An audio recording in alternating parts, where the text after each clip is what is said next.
Before I start, quick reminder, if you enjoy these true-style horror stories, don't forget to like, subscribe, and share the channel. And tell me in the comments, have you ever had a date take a strange turn? One that still creeps you out to this day? You know how everyone says dating apps are just part of modern life now? I believed that. I figured it was safer to meet people in public, always tell a friend where I'm going, stick to the usual rules. But what happened last winter has left me more paranoid than ever. It started like any other date. I matched with a girl named Marissa. She was normal, a little quirky in her messages, but friendly and easy to talk to. We agreed to meet at a coffee shop that sat right on a busy corner downtown. Broad daylight, lots of people around.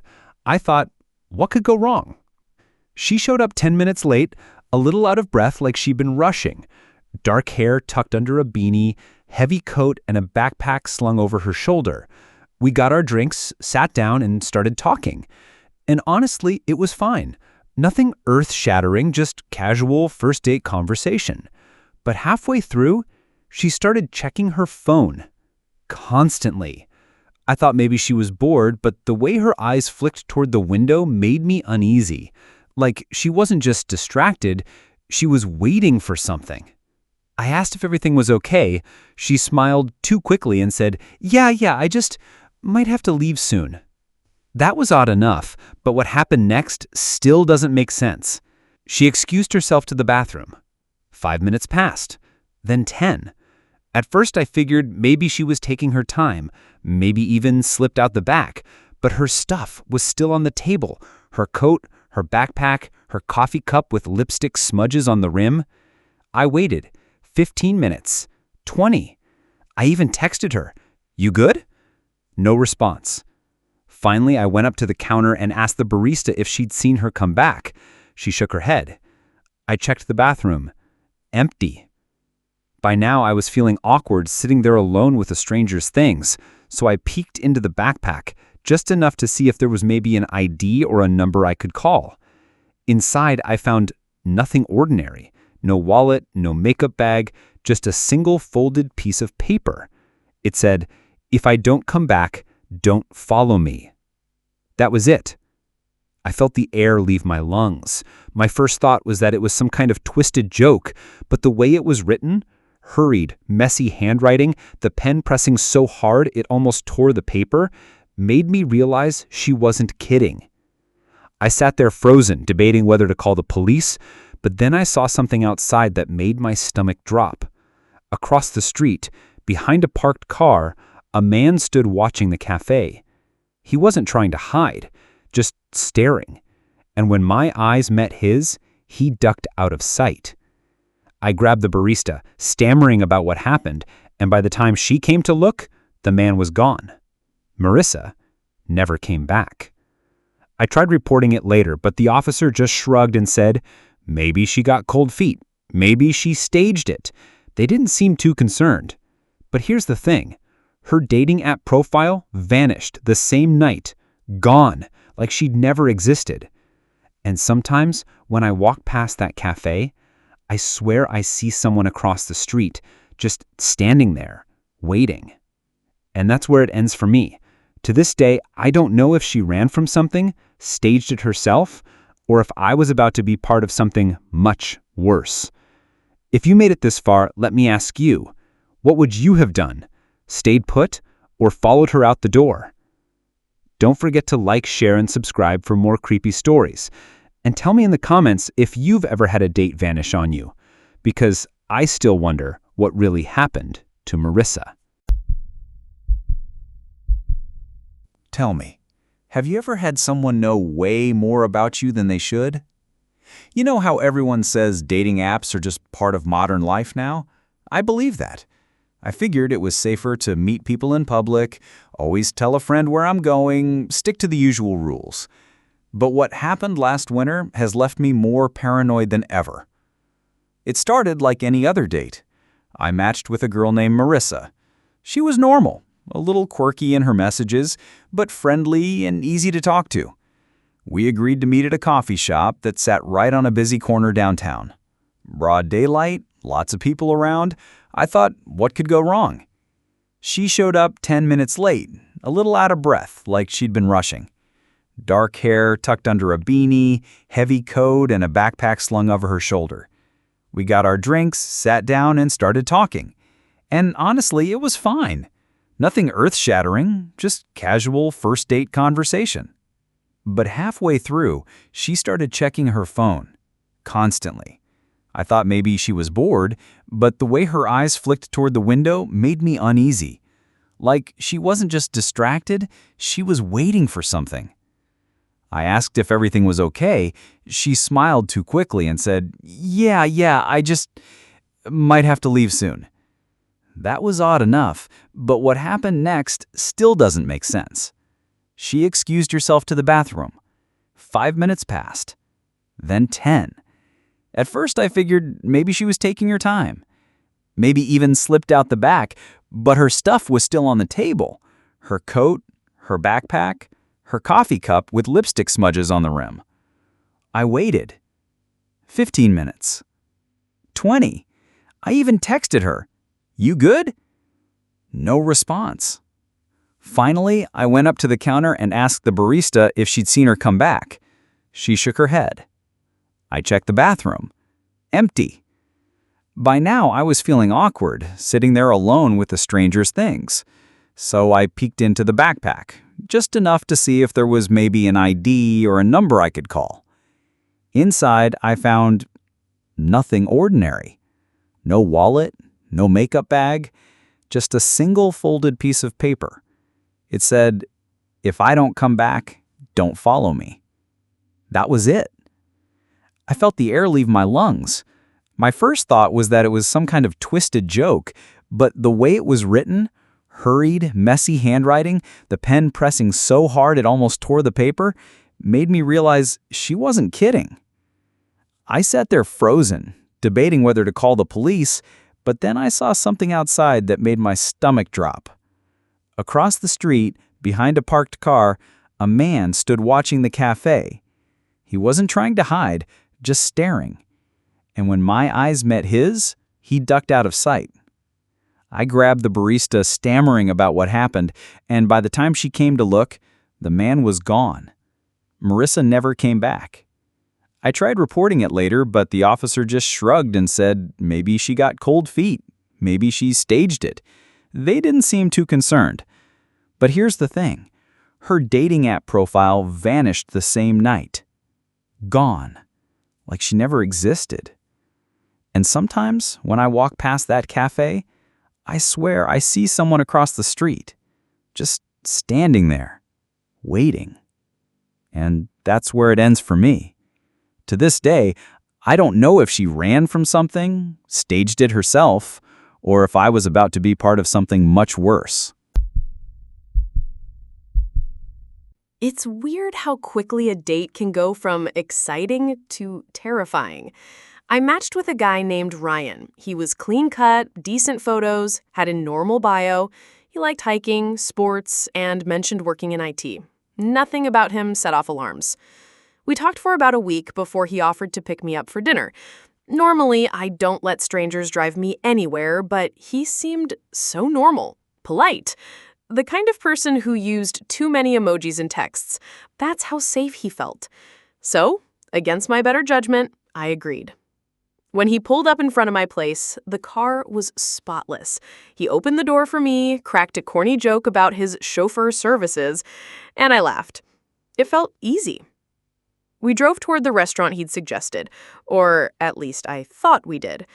At first, the streets were familiar, but soon the houses thinned out, the streetlights got farther apart, and I realized we were heading out of town.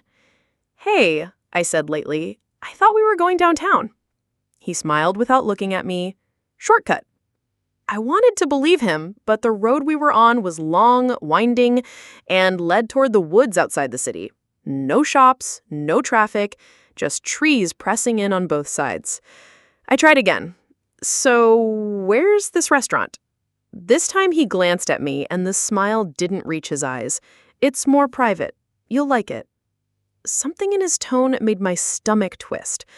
I reached for my phone under the excuse of checking a message, but when I looked at the screen, there was no signal. Dead zone. The silence in the car grew heavier. The only sounds were the tires on the road and the faint hum of the radio. After a few more minutes, I noticed a turnoff ahead, a dirt path that cut into the woods. Without hesitation, he steered onto it. The car jolted over rocks and branches, headlights slicing through the trees. That's when my heart started pounding. "Ryan," I said, trying to keep my voice steady, "where exactly are we going?" He didn't answer right away. He just gripped the wheel tighter, knuckles pale in the glow from the dashboard. Finally, he said, "It's a surprise." A surprise.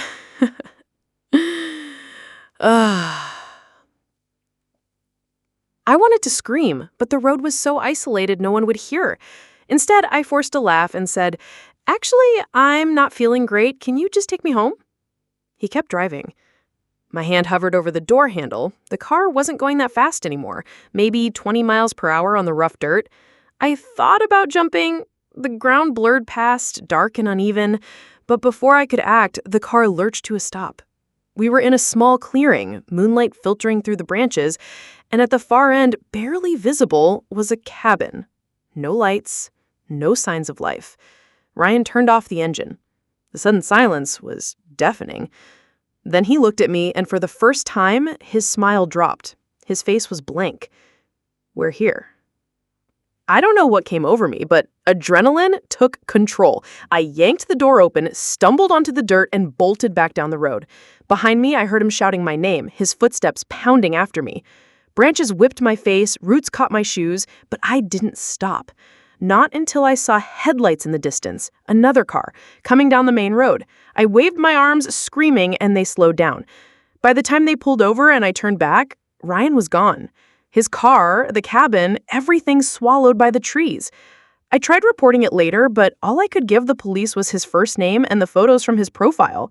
The app said his account didn't exist anymore. To this day, I don't know where he was taking me or what would have happened if I hadn't run. But sometimes when I'm driving at night and I see a turnoff into the woods, I feel that same panic rise in my chest. If you made it this far, let me ask you, would you have jumped from the car or waited to see what was inside that cabin? You ever get that weird gut feeling that something's off, but you can't explain why? That's what happened to me the night my friend texted me with a screenshot. It was from a dating app I wasn't even on, and the profile had my face. At first, I thought it was some kind of joke. The picture was one I remembered, a photo my ex had taken of me sitting at a cafe, sunlight across my face. But the name wasn't mine, and the details weren't either. This fake version of me was Anna, 27, yoga instructor, no pets, living 2 towns over. The only problem, the background in one of the other photos was my living room. I stared at the screenshot, my heart pounding. How could they have a picture from inside my home? I told myself it had to be edited, maybe someone grabbed it from social media, but I scrolled through my accounts. That photo had never been posted anywhere. That night, I couldn't sleep. Every creak of the house, every shadow outside my window, I wondered if someone had been inside, snapping photos when I wasn't looking. The next day, I downloaded the app, made a burner profile, and searched until I found Anna. The profile was still up, my face smiling back at me. The worst part? There were new photos, ones I didn't recognize. A shot of me carrying groceries to my car, another of me on my balcony watering plants. Someone was following me, taking pictures without me knowing. I messaged the account, my fingers shaking. I just wrote, "Who are you?" For hours, nothing. Then just before midnight, I got a reply. "I'm you." I felt my stomach drop. I typed back, "This isn't funny, delete these photos." The reply came instantly. "But you're not using them. I am. Don't worry, I'll take care of us." I slammed my laptop shut, my chest tight. I tried reporting the account, but by morning, it was gone, like it had never existed. I thought maybe it was over, just a creep messing with me. But then, a few nights later, I came home from work and noticed something on my doormat. a small envelope. Inside was a Polaroid, my bedroom window, taken from outside. The curtains had been open, and there I was, in the photo, asleep in my bed. I don't know who Anna really was. I don't know how they got into my apartment or how long they'd been watching. But I do know this. Someone out there wanted my life badly enough to steal my face, and maybe worse. If you're on dating apps, just remember, the profile you're looking at might not be who you think. So let me ask you, what would you do if someone sent you a picture of yourself sleeping? Tell me if anything like this has ever happened to you, because I still don't know if Anna is really gone. It was supposed to be a normal date night. I met a guy named Derek on a dating app. His profile was boring in the safe kind of way. Worked in finance, liked dogs, big on running marathons. Honestly, he seemed like the kind of guy my friends would approve of. After a couple weeks of texting, he invited me over for dinner at his place. I was hesitant, but he insisted he'd cook, and I figured it would be less awkward than a noisy restaurant. The apartment looked normal from the outside. 3rd floor of a decent building, clean hallway, no red flags. When he opened the door, he was polite, smiling, offered me wine. For the first hour, everything felt fine. We ate pasta, made small talk, and laughed about how bad the movie he put on was. But then I excused myself to the bathroom. That's when things started to feel wrong. When I came back, the vibe had shifted. Derek was sitting very still on the couch, staring at me. Not in a flirty way, just staring. I laughed nervously. What? He tilted his head and said, "You look different in person." Something about the way he said it made my skin crawl. I tried to brush it off, grabbed my purse, and said I should probably get going. He didn't argue. He just smiled again and said, "Of course, I'll walk you out." Relieved, I walked toward the door. I reached for the handle, twisted it, and nothing happened. The lock wouldn't budge. I glanced at him, forcing a laugh. I think your lock's stuck." He didn't move. "It's not stuck." My heart dropped. I pulled harder, rattling the handle, but the door didn't even shake. It was like it had been sealed shut. "Derek, this isn't funny." He stayed on the couch, smiling, watching me struggle. Finally, I turned to him, panicked. "Unlock it now." That's when he stood up, slowly, deliberately, and I noticed something I hadn't before. There were no keys hanging on the hook by the door, no deadbolt on the inside, just a single heavy-duty lock I couldn't open from within. He stepped closer. "Don't you want to stay a little longer?" I backed up until my shoulder hit the door, my pulse racing. Desperate, I grabbed my phone, pretending to dial someone. That's when he reached into his pocket, pulled out my charger, the one I thought I'd left in my purse, and placed it on the counter. Battery's almost dead, isn't it? The calm way he said it froze me in place. I don't know what possessed me, but I bolted for the balcony. 3rd floor or not, I decided I'd rather risk a broken leg than stay in that apartment another second. When I yanked the sliding door open, freezing night air hit my face. Behind me, I heard him mutter, "You shouldn't have done that." I climbed over the railing, heart pounding, and dropped onto the fire escape below. The metal clanged under my weight. By the time I hit the street, my legs were shaking so badly I could barely run. But I didn't stop until I was blocks away. Later, when I reported it, the police checked the apartment. According to them, the unit was empty. No trace of Derek, no furniture, nothing. But I know what I saw. I know what I felt. And sometimes, late at night, I wonder, if I had stayed just a little longer, what exactly he was waiting for. If you made it this far, let me ask, what would you have done in my place? Kept fighting with the door, or risked the jump like I did? I don't scare easily, but the story changed the way I lock my doors forever. It started with a normal date, coffee after work, nothing serious. The guy was polite, a little boring, but harmless enough. By the time I got home, it was late, and I was just looking forward to kicking off my shoes and crashing in bed. When I unlocked my apartment door and stepped inside, everything looked normal. Too normal. The lights were off, the air felt still, but something in my gut told me I wasn't alone. I set my keys on the counter and froze, because right then I noticed something small, something only someone who lives there would catch. The throw blanket on my couch was folded differently. I never fold it. I told myself I was being paranoid. Maybe I'd forgotten. Maybe I'd done it absent-mindedly earlier. But then I saw my bedroom door. It was half open. I always shut it before I leave. Always. The silence of the apartment suddenly felt suffocating. I whispered a shaky, "Hello?" and felt stupid the second it left my lips. No answer. I grabbed the heaviest thing within reach, a ceramic lamp, and slowly pushed the bedroom door open with my foot. The room looked empty at first. The bed was made, closet door shut, but then I saw it. A pair of men's shoes, not mine, just sitting neatly at the foot of the bed. My chest tightened. I turned around fast, and that's when I saw him.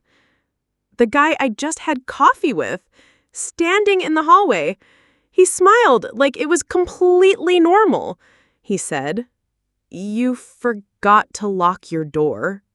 My throat went dry. How did you... You gave me your address, remember? You said I could come by sometime. I hadn't. I know I hadn't. He stepped closer, blocking the doorway. My mind raced. No one knew I was home yet. No one would check in for hours. Trying to sound calm, I forced a laugh. "This is crazy. You need to leave." He tilted his head. "Why would I leave? You invited me." My grip tightened on the lamp. Every instinct screamed to run.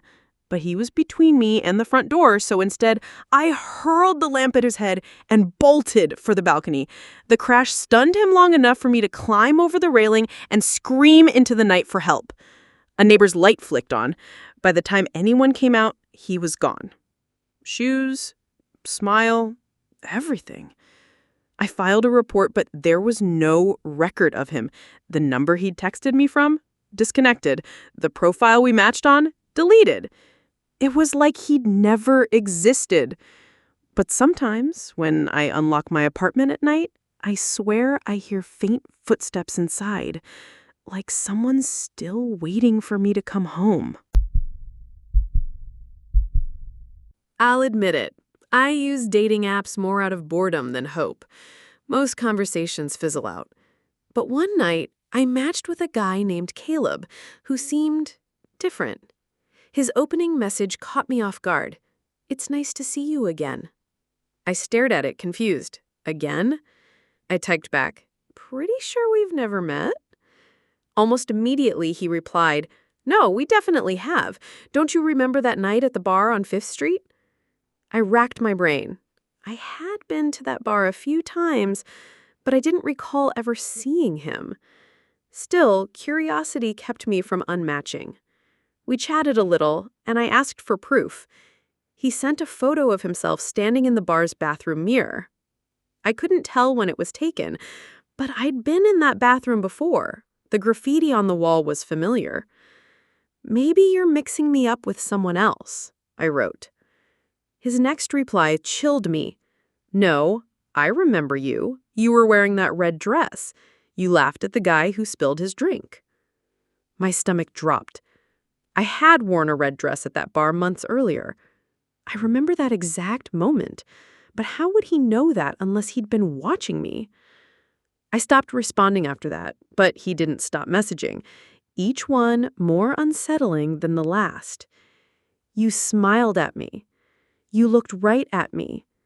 I knew then you were the one. I blocked him, thinking that was the end. But 2 nights later, I got a knock on my door. When I checked the peephole, my heart froze. Caleb was standing there, holding a single flower. I didn't move, didn't make a sound. After a minute, he slipped something under the door. A Polaroid. Photo. It was me, leaving the bar in that red dress, taken from across the street. I never opened the door. Eventually, he left. The next morning, I called the police, but they said there wasn't much they could do without a direct threat. For weeks, I jumped at every shadow, every unfamiliar car parked near my apartment. Then one day, I checked the app again out of morbid curiosity. His profile was gone, but a new one had popped up. Different name, different photo. First message: "It's nice to see you again." I've had my share of awkward dates, but nothing like this one. It started when a guy named Evan asked if I wanted to grab drinks. He seemed normal, and when I showed up at the bar, he was already there. Friendly smile, casual outfit, nothing alarming. But about 10 minutes into our conversation, he dropped something unexpected. "Hey, I hope you don't mind, but my friend's coming too. Thought it'd be fun to make this a double." Before I could respond, another guy slid into the booth beside him. He didn't introduce himself, didn't smile, just sat there, eyes locked on me, like he was studying every word I said. I laughed nervously and asked if this was some kind of joke. Evan shook his head, completely casual. "No, he just likes to hang back. He doesn't talk much." The friend stayed silent, arms folded, gaze unblinking. I tried to keep the mood light, but my hands wouldn't stop shaking around my glass. Something about the way the second guy stared at me. It wasn't curiosity. It was possession. When I excused myself to the bathroom, Evan leaned across the table and said, "Don't take too long. He gets anxious when people leave." I forced a smile and walked away, heart pounding. In the mirror, I tried to calm myself, telling myself maybe this was just some weird prank. But when I came back out, they were both gone from the booth. Relieved, I grabbed my purse, ready to leave. But as I headed for the exit, I spotted them standing by the door, waiting. Evan smiled again. "We thought we'd walk you home." Every instinct in my body screamed no.